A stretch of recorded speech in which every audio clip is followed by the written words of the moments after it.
আসসালামু আলাইকুম, সবাই কেমন আছেন? আশা করি সবাই খুব ভালো আছেন। চলে আসলাম আরও একটি নতুন ভিডিও নিয়ে আপনাদের সাথে শেয়ার করার জন্য। আজকের ভিডিওটা হচ্ছে গরুর মাংস রান্না করব ব্যালকনিতে। তো প্রকৃতি দেখতে দেখতে রান্না করব গরুর মাংসটা। এখানে আমি 1 কেজির চেয়ে একটু কম গরুর মাংস নিয়ে নিলাম।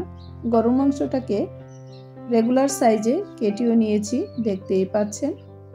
এখন আজকে গরুর মাংসটা একটু ভিন্নভাবে রান্না করব। গরুর মাংসটাকে আমি হাতে মাখিয়ে তারপর রান্না করব। চলুন তাহলে ভিডিওটা শুরু করি। আমি কিভাবে রান্না করব। গরুর মাংস রান্না করার জন্য এখানে আমি মশলা নিয়ে নিলাম। সবগুলাই বাটা মশলা, পাটা পোতায় বাটা মশলা। গরুর মাংসটা রান্না করার জন্য আমি এখানে আদা বাটা, রসুন বাটা, জিরা বাটা, হলুদের গুঁড়া, মরিচের গুঁড়া, ধনিয়ার গুঁড়া, আর নিয়েছি একটা তেজপাতা আর একটা বড় সাইজের দারচিনি আর কয়েকটা লং।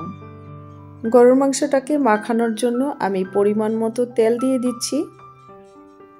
হাত দিয়ে ভালো মতো ম্যারিনেট করে নিব। সেই জন্য পেঁয়াজ কুচি করে নিয়েছিলাম আগে থেকে, পেঁয়াজ কুচি দিয়ে দিচ্ছি। আজকে আর গরুর মাংসতে পেঁয়াজ বাটা দিই নাই, পেঁয়াজ কুচিয়ে দিচ্ছি।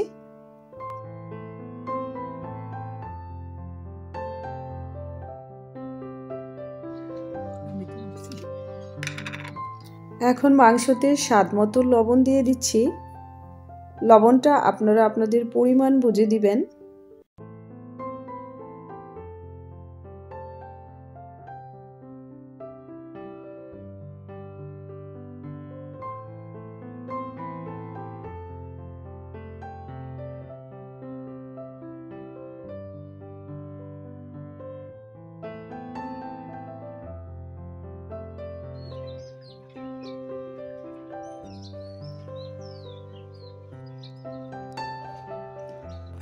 বললাম না গরুর মাংসটা আজকে একটু ভিন্নভাবে রান্না করব।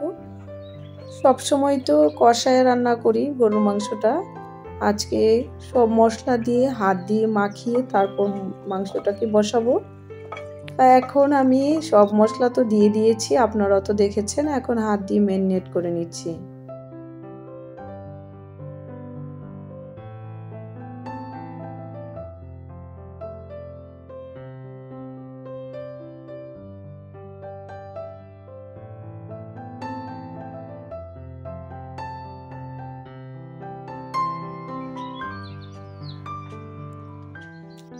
এই তো মাংসগুলা আমার মাখানো শেষ।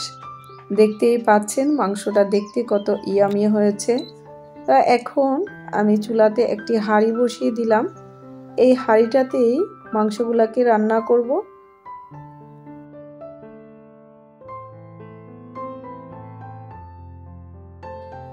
এখন মাখানো মাংসগুলোকে এই হাঁড়িটার মধ্যে দিয়ে দিচ্ছি। এখন মাংসগুলোকে কষিয়ে নিব। কষিয়ে নেওয়ার পর সিদ্ধ হওয়ার জন্য পানি দিব। আর যতক্ষণ না সিদ্ধ হয় ততক্ষণ পর্যন্ত অপেক্ষা করব। হাত দিয়ে মাখানোর পর যে মশলাগুলো এই পাত্রটার মধ্যে লেগেছিল সেই পাত্রটা ধুয়ে একটু পানি দিয়ে দিলাম মাংসগুলো সিদ্ধ হওয়ার জন্য। তো প্রথমে একটু কষে যাওয়ার পর তারপর ঝোলের পানি দিব।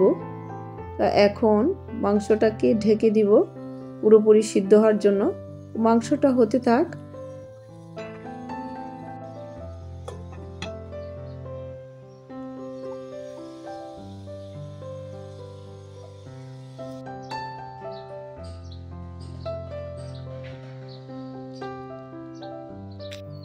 এ পর্যায়ে মাংসটা কষে গেছে। এখন আমি ঢাকনা উঠিয়ে নেড়েচেড়ে দিব আর ঝোলের পানিও দিয়ে দিব পুরোপুরি সিদ্ধ হওয়ার জন্য।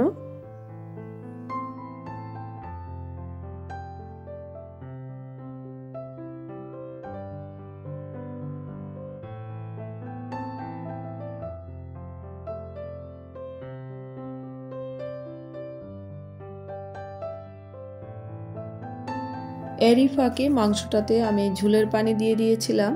তো প্রকৃতি দেখতে দেখতে মাংসটাও হয়ে গেছে। যে পাত্রটাতে আমি মাংসগুলোকে মাখিয়েছিলাম কাঁচা অবস্থায়, এখন মাংস হওয়ার পর মাংসটাকে এখানে আমি বেড়ে নিয়েছি। দেখতেই পাচ্ছেন মাংসটা কতটা ইয়ামি হয়েছে আর ঝোলটাও অনেক ঘন হয়েছে। সাথে সাথে বাটা মশলা দেওয়ার কারণে মাংসটার টেস্টটা অনেক গুণ বেড়ে গেছে। আমি খেয়েও দেখেছি, অনেক নরম হয়েছে আর ভালোও হয়েছে। আপনারা কিন্তু অবশ্যই কমেন্ট করে জানাবেন মাংস রান্নাটা কেমন হয়েছে।